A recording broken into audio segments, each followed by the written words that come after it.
RTP.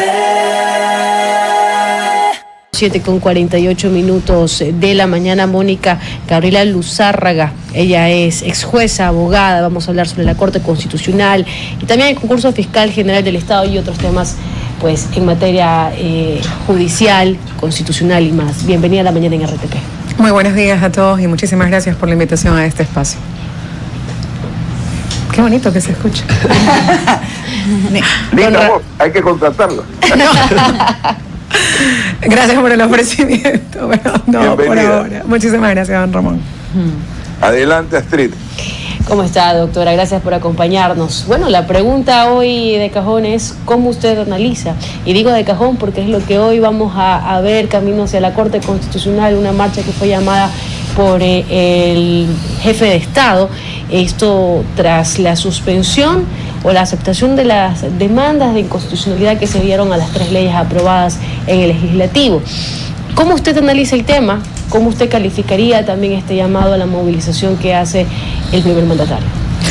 Bueno, creo que una de las cosas que tenemos que analizar ineludiblemente cuando vemos el desenlace del día de hoy con la marcha que ha convocado el Gobierno Nacional es que esto no empezó hace una semana cuando se hizo la convocatoria del presidente de la República a la población diciendo, bueno, vamos a marchar hacia la Corte Constitucional para de una u otra manera decirle que el pueblo es el soberano de acuerdo al artículo 1 y entonces lo que ha hecho la Corte Constitucional está yéndose en contra del pueblo y luego pues el rótulo de la Corte es una Corte pro delincuentes, la Corte es una Corte que es enemiga del Estado.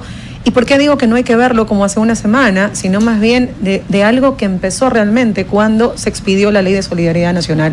Y usábamos un término que decía, hay que ver más allá de lo evidente, porque cuando tienes leyes que son absolutas y totalmente inconstitucionales, porque se iban en contra del texto de la Constitución, porque retrocedían derechos, porque habían cosas ahí que incluso ya habían sido superadas, se entendía por varios pronunciamientos y por varios dictámenes ya previos de la Corte Constitucional, uno sí se preguntaba, bueno, ¿cuál es la finalidad real de expedir normas que son abiertamente contrarias a la Constitución?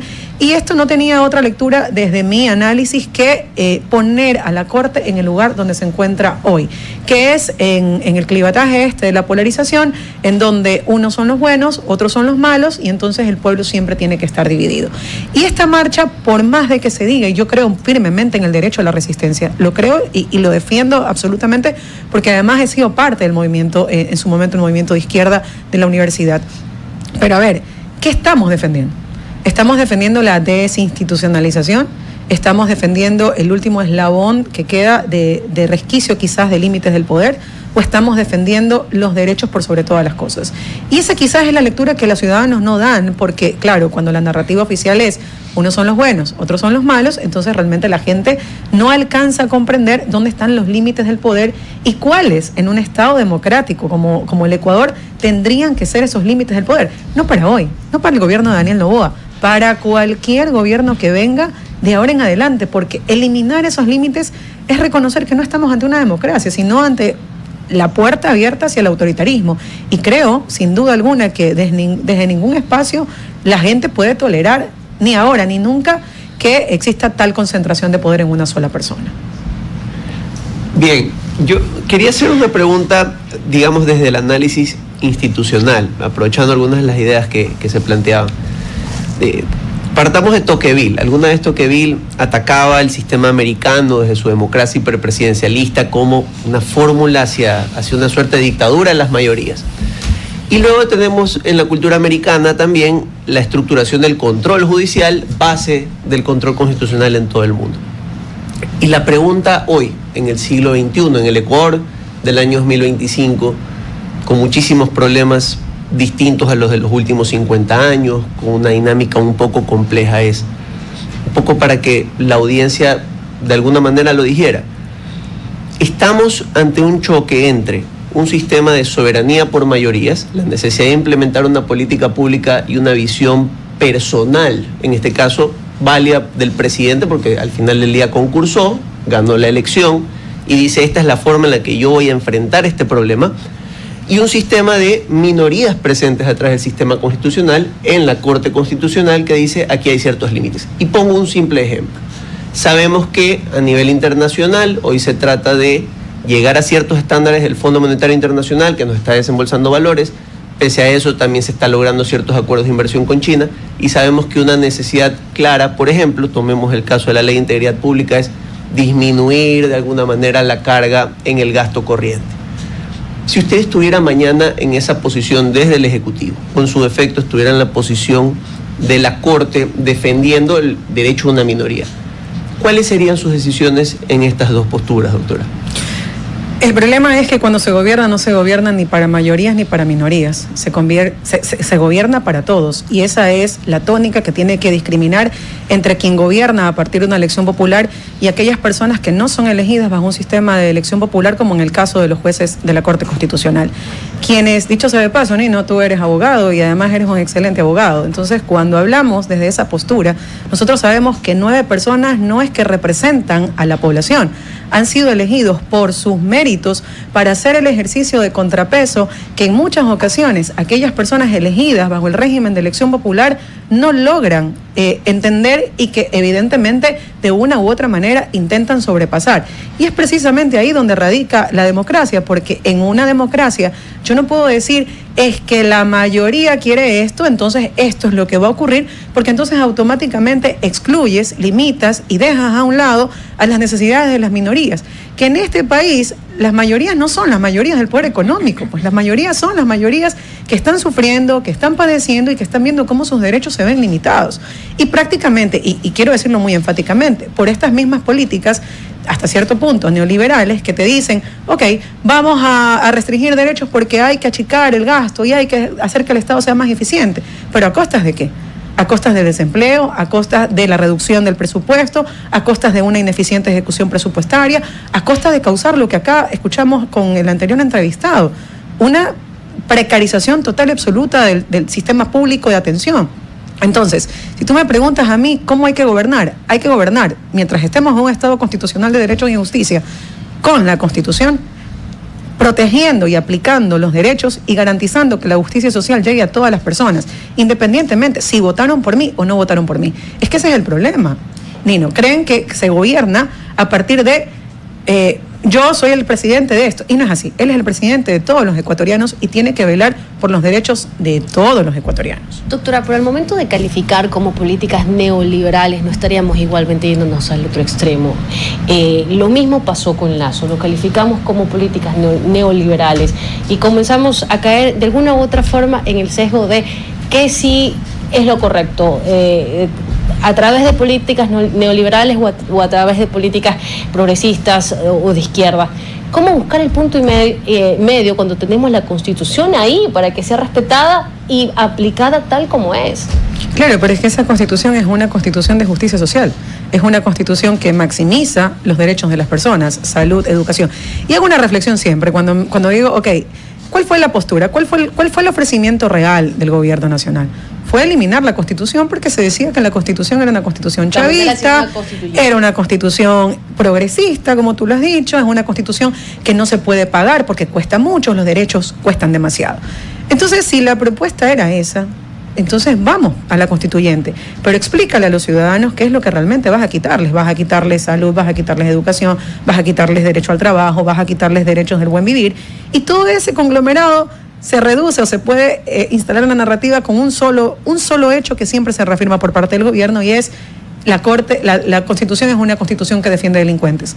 De toda la Constitución, Nino, no me vas a dejar mentir, solo un artículo habla de garantías para personas privadas de la libertad, el resto son garantías judiciales. Entonces, en ese sentido, cuando tienes ese marco y tú dices, ok, tienes una Constitución que es extremadamente garantista, que busca la justicia social, que busca de una u otra manera amplificar los derechos de las personas, que cuesta, sí, pero ¿con qué se paga? Con impuestos. Si tú no logras realmente una recaudación seria y realmente responsable y ética de impuestos, a todos por igual quizás, o de manera distributiva, de acuerdo a quienes tienen que pagar más o quienes tienen que pagar menos, y luego eso no lo conviertes o no lo redistribuyes, entonces evidentemente estamos hablando de un modelo económico que no está siendo aplicado. Y ayer alguien decía, no tiene modelo económico. Claro que lo tiene, es un modelo que restringe derechos, y eso lastimosamente no no puede ser aplicado en un país como el de nosotros. Abogada. Que, dígame, don Ramón.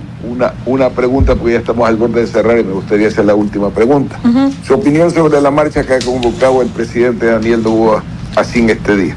¿Cuál es su opinión? ¿Cuál es el sentido y el sinsentido, si es que encuentra sentido y sinsentido? Adelante. Para mí no tiene sentido marchar hacia buscar la desinstitucionalización. No tiene sentido. Por más de que se venda como una marcha legítima, su finalidad real es abolir a la Corte Constitucional, y eso en este Estado constitucional de derechos y justicia, con democracia, no debe ser visto de buena manera por ningún sector. Una pregunta. En la cultura germana el Tribunal Constitucional pues, es inapelable. En otras culturas también. Pero escuchaba algún abogado que hay naciones que viven sin Tribunal Constitucional. ¿Es viable? Y la pregunta va para los dos abogados que están en la mesa. Sí, don Ramón, si hay algunos países que no tienen un sistema de control constitucional, el más insigne por su estilo de constitución tal vez es Gran Bretaña, pero tienen otros mecanismos de control judicial en concreto, se podría decir, ¿no? Y yo no creo en este caso en un Estado como el nuestro, sin una alta corte que realmente limite de alguna u otra manera el poder público cuando se desfasa. No en todas las ocasiones, cuando realmente se desfasa y pone en riesgo los derechos. Suprema, ¿no? El último tribunal, ¿no? Sí, y como nosotros también lo tuvimos en algún momento. Y lo curioso ahí, y eso es lo que conversábamos un poco antes con la doctora, es que es Marbury versus Madison el que le da el control judicial a la Corte Suprema Americana. Realmente usted no lo va a encontrar en la Constitución como si lo tenemos en la nuestra, pues, ¿no? Correcto. Ok. ¿Y qué piensan, y nuevo legalmente, qué es lo que propone el presidente? Y podemos interpretar, porque lo que está vendiendo es más o menos, si no, ya estamos al borde de liquidar el problema de la inseguridad nacional, nos hace falta soportes legales. Desde el punto del mercadeo positivo, desde el punto de la realidad, ¿qué sucede? ¿Qué es lo que propone el presidente, queridos abogados? Y ya aprovecho que hago la consulta jurídica a dos juristas. Primero limitada. Toda consulta es pagada. No, mentira. No hay problema. No, mentira. Le vamos a pagar con programas en la radio. Yo creo sinceramente que Daniel Noboa sabe a quién le habla, tiene una estrategia comunicacional impresionante y un dominio de la narrativa que poco se ha visto quizás en los últimos gobiernos. Y desde ahí lo que ofrece realmente es continuar con los enemigos imaginarios que van a hacer hasta cierto punto que no se le pida cuentas de su gestión. Ese clivaje de encerrarnos siempre en el tema de la seguridad. La jurídica, populismo, el que le ofrece al país, populismo y demagogia, no soluciones reales en materia de seguridad. Pero no lo ha hecho tampoco anteriormente el correísmo ni otro tipo de gobiernos. Todos han terminado en un populismo y yo soy el rey. Se lo acusaba a Correa en su momento de decir yo soy el rey, emulando a Luis XIV, creo que era, y ahora pareciera que vamos en el mismo destino, queridos abogados. Que no nos interesa entonces cambiar de rey, que no tengamos rey sería realmente la definición absoluta. Yo vengo sosteniendo durante meses que el Ecuador está viviendo un bicaudillismo concertado, la eliminación, por ejemplo, del fondo para los partidos pequeños, una serie de elementos que van dejando en un bicaudillismo, no en un bipartidismo, sino en un bicaudillismo. Y eso no luce muy democrático. Ni nunca ha sido democrático, don Ramón, definitivamente, pero esa construcción desde esos líderes que asumen esas posiciones son las que tenemos que claudicar, tenemos que borrar. Pero lastimosamente, mientras la población siga en la ignorancia y la población no conozca sus derechos, y sobre todo mientras se siga alimentando la narrativa de la polarización y del anti y de los pro, no vamos a salir de ahí. Entonces, ¿cómo construimos? Y acá viene el escenario. ¿Cómo construimos que las instituciones, por ejemplo, las que están llamadas a ser alejadas del poder político, no se sumen a esas narrativas para que de alguna u otra manera la población tenga la esperanza de que hay esos límites y que esos límites no van a ser pasados? Como lo digo, ni hoy, ni mañana, ni en el pasado, ni nunca. Que no existan estos líderes autoritarios que quieran imponer a la suerte de sus 4 u 8 años de gobierno sus formas de pensamiento contra todas las personas. Debe recordar algo. Hace ¿cuánto? 25 años Rafael Correa no votaban ni en el barrio por él.